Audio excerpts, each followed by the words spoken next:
શિયાળાની સવાર છે.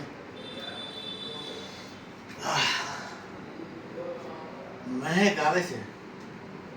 નક્કી કોઈ વસંત આવતી લાગે છે.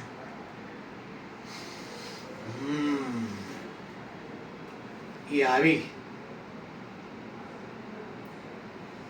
વસંત આવી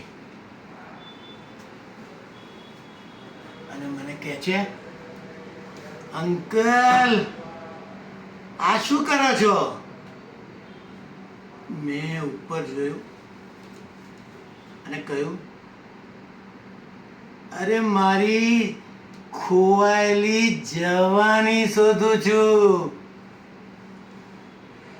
અરે અંકલ, કમરથી થાવ સીધા, સીના તાન કે અને ચાલો 36ની છાતીએ અને પછી જુઓ તમારી જવાની કેવી તમને મળે છે.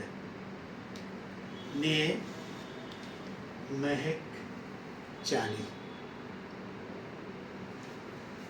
હું પણ નીકળ્યો. બીજો દિવસ, એ જ જગ્યા, એ જ સવાર, અને મારી વેશભૂષા અનેરી, માથે ફિદોરા કેપ, આંખ પર ગાંધી ગોગલ્સ અને ગળામાં સ્કાર્ફ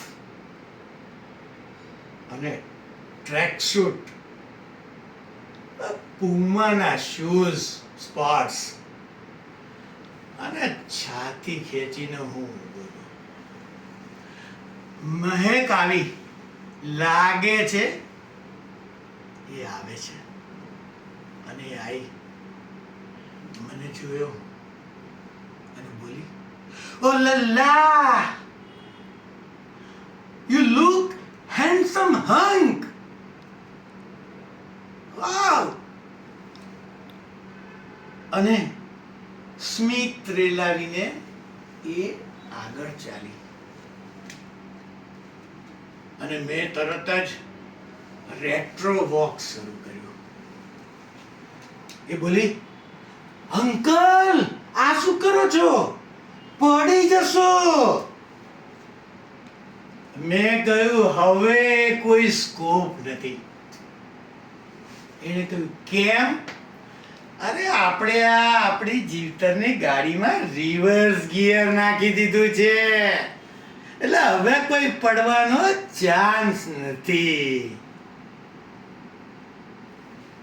પણ હા, તું છે ને કદાચ મારાથી ગતિમાં ચાલીશ, પણ હું કોશિશ કરીશ તને પકડવાનો. તને તો ખબર છે, આ નિવૃત્તિ પછી ની પ્રવૃત્તિ, ખાટલેથી બાકડે, બાકડેથી ખાટલે, પેલી ઠાઠડીની રાહ જોતા હોય છે. પણ છે ને, મારી વખતે તું યાદ રાખજો, પેલો ટવકો કરજે. એ જો ચાલ્યો પેલો રંગીલો રતન, જે રોજ મારી જોડે રેટ્રો વોક કરતો હતો, આજે 4 જણાની કાંધ પર ચડીને ચાલ્યો. અને હા, એક વસ્તુ યાદ રાખજે, મને છે ને અગ્નિદાન આપીશ. કેમ? કેમ કે મારી જવાની છે ને બળશે. એના કરતા પેલા 6x3 ના કમરામાં મને સુવાડી દેજે, ચીર નોંદરામાં પોડી જઈશ હું મારી જવાની સાથે. એની આંખમાં મેં જળજળિયા જોયા અને એ આગળ નીકળી ગઈ. મેં કહ્યું, આભાર. આજે તે એક વયસ્ક વડીલને વરિષ્ઠ નાગરિક બનાવી દીધો છે.